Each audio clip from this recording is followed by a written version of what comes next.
Истражувањето на организацијата Жена од Делчево, кое е спроведено во септември 2023 година во Брегалничкиот регион, односно во Делчево, Берово, Пехчево, Виница и Кочани, покажуваат дека жените со ниски примања од ромската заедница не го уживаат правото на здравје. Секоја трета жена ромка од Брегалничкиот регион го одложила одењето на лекар или не ја купила препишаната терапија од финансиски причини, вели Зоран Биковски. Поттик за овие истражувања е всушност нашата мисија како организација Жена од Делчево, чија што цел ни е да подобриме квалитетот на услуги и здравјето на жените кои што се ризични и на младите жени исто така кои што треба да го уживаат репродуктивното право. Согласно нашето истражување што го спроведовме негде околу август месец 2023 година, утврдивме дека многу малку од жените се информирани за промените кои што настануваат во превентивните програми, програмата за активна здравствена заштита за мајки и деца и програмата за рана детекција на рак на грло на матка, со што се утврди дека жените не знаат дека треба да се пријавуваат електронски на платформата од една страна, од друга страна треба да се закажуваат кај матичниот лекар и дека има промени кои што всушност ги оттежнуваат нивниот пристап до здравје. Согласно нашите истражувања исто така утврдивме дека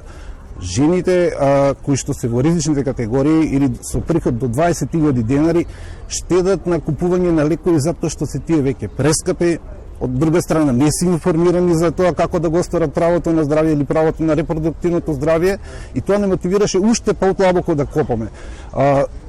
Организиравме тестинг негде на почетокот на 2024 година и утврдивме дека и да се пријавите на платформата, на онлайн платформата screening.mk за да закажете за пап тест, вие не добиете само потврда дека дека Министерството за здравство ќе закаже кај гинекологот, а гинекологот дополнително ќе информира. После спроведениот тестинг и до ден денес ниту една од жените не доби покана за да направи пап тест. Најпрво треба да се врати старото решение дека пап тест за корисници на гарантирана минимална помош и лица, жени, семејства до 20.000 денари да бидат ослободени од здравствена партиципација. Второ, затоа што ова е многу важно, повторно треба да се врати состојбата да најмногу 60 денари да биде партиципација за пап тест за жените. Јас ќе дадам само еден пример колку е важна превентивата. Ние имаме војна во областа Газа.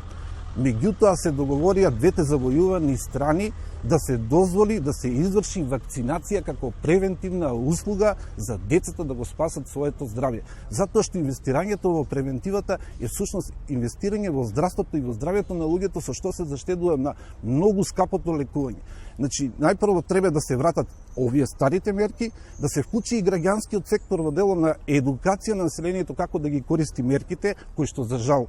и активностите се оддалечени, не секој има компјутер и не секојаш онлайн системот е функционален, не се закажуваат прегледи, исто и со мамографските прегледи. Со тоа можеме да кажеме дека свесно се намалуваат правата на жените со цел очигледно дека Министерство за здравство нема доволно средства да ја качи капитацијата на бодот на гинеколозите и на тој начин овозможува на грбот на ранливите категории жени да им се земаат пари, што е и тоа страшно. Податоците велат дека жената ромка го жртвува сопственото здравје за да се задоволат останатите екзистенционални потреби на семејството.